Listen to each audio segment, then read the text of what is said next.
I think for myself and Red Kite, I'm a community person. I've always been involved in community work for over 10 years. I see Red Kite is starting to try and make a difference for the over 50 as we have a growing age profile within the UK, trying to help them to have an independent life, because I know with older parents that I've got, they hate being dependent. They like to be independent and be in their own setting, their own home. They don't want to go into sheltered residential care, and this is enabling them to stay in their own homes. And I feel that's really, really good. And so much more research is coming out about the need for, as you age, to stay active. And I see it, Red Kite is trying to do their bit in reducing the pressure on health and adult social care. So that's how I see my role now making a difference, and what Red Kite is trying to do now and for the long-term future.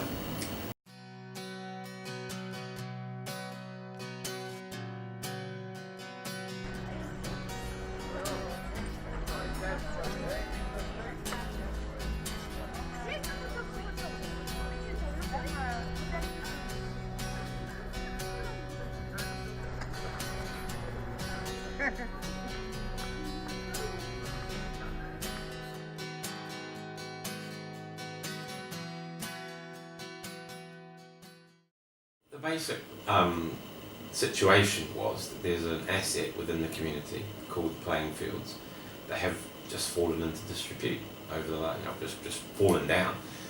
Got really messy. No one's really using it anymore. It's become a hindrance for the community rather than an asset. And what the money's enabled us to do effectively is get in there and work with that community group to understand what that asset meant to them in the past and what it could mean in the future if they actually developed it and modernised it and regenerated it. So it's enabled us to go through that exercise. We've now managed to form a little action team that's actually dedicated to getting and modernising those playing fields. So that will be hugely beneficial for starting at the young end of the spectrum. All the young people will be able to go and play sports there again. There'll be a range of different activity types that they'll be able to participate in. The community generally will have a new pavilion building that they can use for a variety of different things, for social events, educational events. Older people will have activities that they can actually participate in. So it'll become a real central hub for the community. I personally think that for housing providers especially, that investing in this type of work can create, or would create actually, and will create quite a different relationship with a community area. And part of the outcome of this project is that yourself and other colleagues go through the cycle and understand it, and then can reapply it on other estates, but also continue to apply it within Lane End.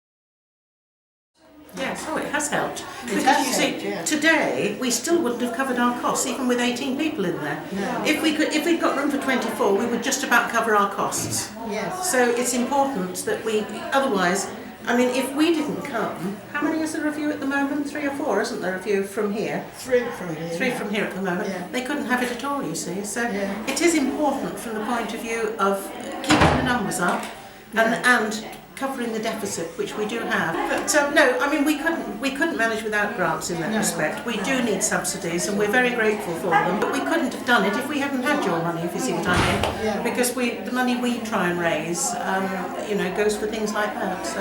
So yes, it's invaluable. It really is.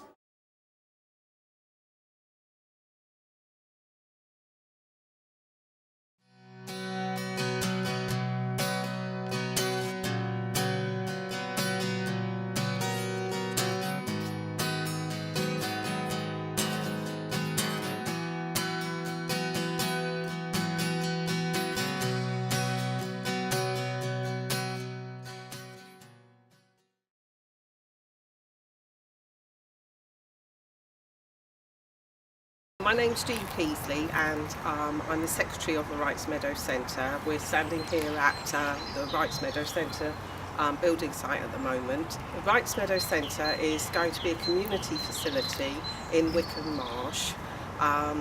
We're partners with the Trades and Social Club and the Heart of Rymead Community Association, who are the community association in Wickham Marsh.